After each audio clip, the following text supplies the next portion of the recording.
this deficiency at running back throughout spring? What kind of challenges does that make for the coaching staff and offensive staff? Well, you're as hard as you go practice train, they're in shape, but no matter what the position, if sometimes as a coach you will try to lean on players to get you through practice because he knows what to do, Right. or you're thin in a position, so and what can happen, guys, actually get too many reps, and you worry about wear and tear come the third and fourth at the end of spring ball, and then how that transfers into the summer, because all you're doing through the winter, to me, through the winter and the spring and summer, is, and Coach Mick used this analogy a week ago, you're not working hard, you're work hardening. You're hardening your body to be a solid practice player. So we got to be crafty, whether Mitch Rossi's playing tight end fullback. He's played some tailback. DeMario can play the slot and the tailback. Back in the day, Jalen Gill's done some of that. So the deal is you just don't need to over-rep Steele. Marcus is coming off his injury. We've got Xavier Johnson's been back there playing.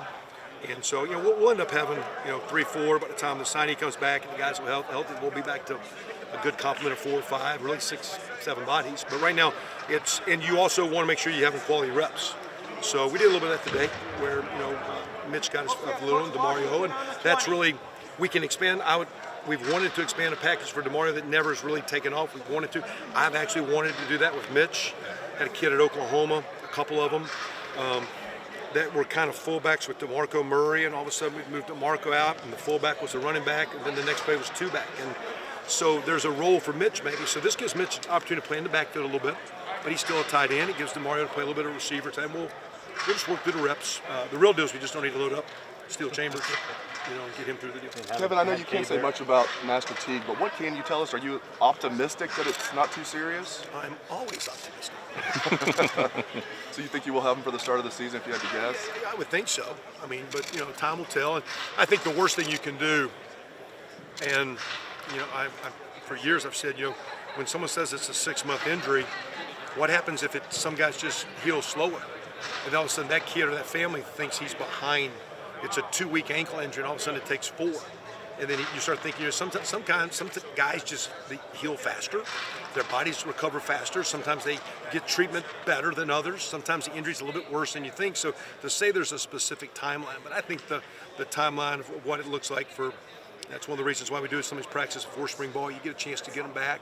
The deal would be though, as he is missing some of this work, how will his body be as he comes back, not only be healthy, but then to be durable as you go through the day-to-day wear and tear playing college football at running back. He's a veteran, but not like JK was a veteran. So Correct. Not having him for spring, just in terms of Masters development, what kind of a drawback is it for him becoming the kind of back he could have become not to be out here in spring ball? That's a hurdle, and there was a really good, I think, different, but Thayer Mumford had played a fair amount, played probably a little bit more than Master had. But Thayer last year, coming off a back injury, was really limited through spring with not only the practice but the workouts. And then in summer, and even though Thayer had a good year, it maybe wasn't as good as he really is because he couldn't train. So that's going to be the issue, is as Master gets healthy, how can he cheat the system of getting healthy and also getting better? I always use the analogy that when you're hurt, you want to get better. I didn't say get healthy. You want to get healthy, but you want to get better. So you want to become a better ball carrier without running the ball. You want to catch the ball better without running routes. So how do you cheat the system that you're growing mentally? You're growing with the skills that you can do. Maybe you're limited, but you can do a bunch of catching drills, whatever. So you got to cheat the system because as a young player, he needs to get better, and that's everyone on the team. That's our goal right now. Coach, do you have a timetable on him? No one does. I think Nobody does. by the end of summer should be good. So early, we'll see. Does Kerry tell you to keep your eyes off of somebody like Cameron Martinez who'll come in the summer who's kind of like a Swiss Army knife on offense? No, he's telling us to slow down, and he wants to throw short routes and all that and all that stuff. So, Coach Combs has a bunch of energy, and not much has changed.